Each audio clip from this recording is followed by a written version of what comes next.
A ex-deputada Joyce Hasselmann sempre foi conhecida pelo gênio forte. Fala de forma direta e assertiva. Foi eleita com uma das maiores votações do país. Ex-bolsonarista, defendia pautas da direita. Mas o relacionamento com Jair Bolsonaro logo se desgastou. Como líder do governo, a ex-deputada teve vários embates com o então presidente. Acabou se tornando inimiga declarada de Bolsonaro e dos bolsonaristas de alto escalão. Joyce foi testemunha na CPI das fake news. Relatou ataques coordenados a adversários. Apontou Carlos Bolsonaro como chefe do chamado Gabinete do Ódio. Na semana passada, um detalhe passou despercebido. Enquanto Bolsonaro depunha frente a frente com Alexandre de Moraes, Joyce deu uma entrevista ao canal My News. Dentro da sala, estava o Tércio, e acho que eram essas pessoas. E pintou a conversa da falta de diálogo entre o Rodrigo Maia e o Bolsonaro. E eu comecei a conversar com o Mourão sobre isso, eu estava atuando, trabalhando fortemente nisso, né? E eu estava mesmo, assim, tanto que eu fui líder do governo no Congresso, mas eu era líder também na Câmara, porque o Rodrigo Maia não recebia o então líder na Câmara na época, o Vitor Hugo. Ele não deixava ele entrar em casa, na casa do Rodrigo Maia. Era sustentável a relação. Então eu ficava ali, como o Rodrigo Maia já me conhecia, porque eu já tinha dado uns tapas na orelha dele enquanto jornalista, né? Os políticos me conheciam. Então acabava que, apesar de um ou outro torcer o nariz para mim, havia um certo respeito, alguns até com alguma admiração, especialmente os mais à direita, e o Rodrigo viu em mim uma possibilidade ali de diálogo com o governo. Mas o Bolsonaro nunca ajudava. Nesse momento, o Mourão disse para mim, não se preocupe. Não se preocupe, que se não der o diálogo, vai ser fechamento do Congresso. O documento já está rascunhado, pronto na gaveta do presidente. Entre junho e julho, eu não vou cravar a data, porque eu sei que era no meio do ano, um pouco antes do recesso parlamentar. Aquilo me subiu assim um frio na espinha, eu fiquei inteira arrepiada. Nossa, Joyce. Assim, ou seja, então isso foi pensado... Ano, 2019, começou a ser pensado por conta da má relação do presidente com o Rodrigo Maia. Fechamento de Congresso, golpe. Ali eu pensei, não posso ficar aqui mais. Eu só não saí correndo, arrancando os cabelos e abrindo tudo para a imprensa na época, porque tinha uma outra coisa andando, que era a reforma da Previdência. E eu era também líder da reforma da Previdência, porque não tinha quem liderasse no governo, eu fui abraçando o mundo com as pernas, né? E a gente estava fazendo uma caravana na época pelo Brasil inteiro, eu estava andando pelo Brasil inteiro, chamando empresários para aderir à reforma da Previdência, tanto que conseguimos fazer um ato com 1 milhão de pessoas na Paulista. Isso assim, mundialmente nunca aconteceu, as pessoas geralmente são contra a reforma da Previdência, né? E aí eu fiquei naquela coisa, naquela balança. Você chegou a ver o documento? Não, ele falou que estava na gaveta do presidente e apontou para a mesa. Está ali, está na gaveta do presidente, né? Eu acho que eu nem teria coragem, sabe? Eu não sei qual seria a minha reação ao ver o documento. Você chegou a conversar com o ex-presidente Bolsonaro sobre isso? Não cheguei a conversar, porque a relação já estava azeda ali.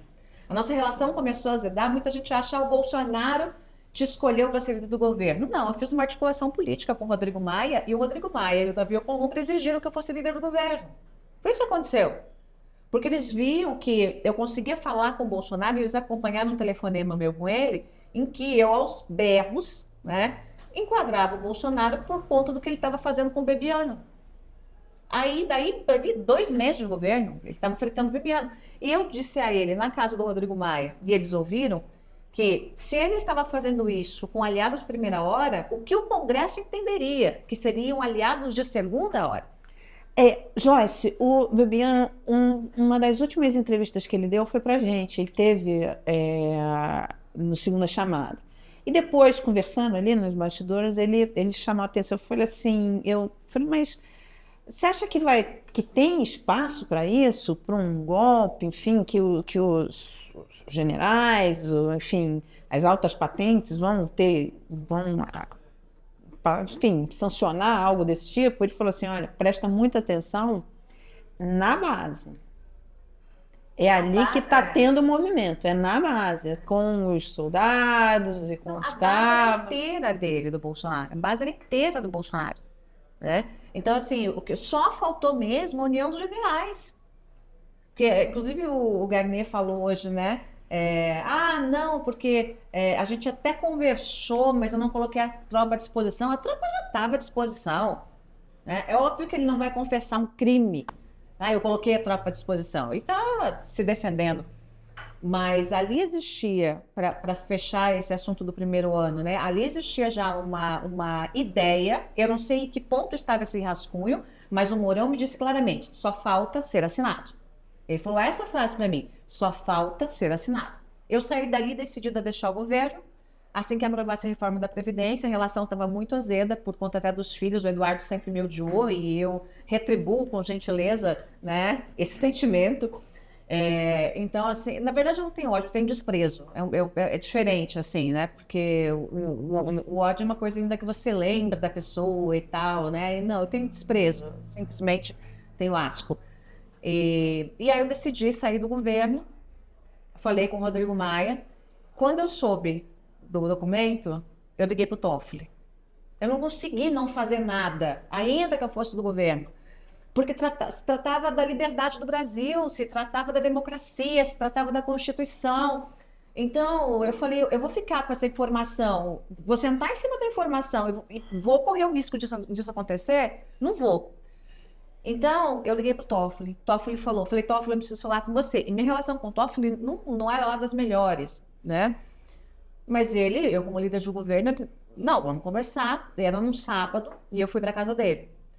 Chegou na casa dele, parecia cena de filme. Ele colocou música alta, achei com medo de eu gravar alguma coisa. Imagina se faria uma coisa dessa. Música alta, tal, não sei o quê.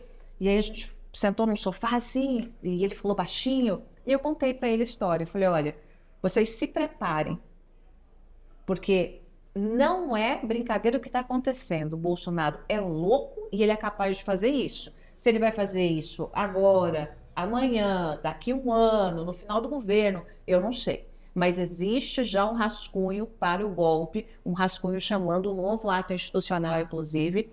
O Toffoli regalou os olhos para mim e disse, olha, ele ficou meio sem acreditar, assim, achou que era um exagero que eu estava falando.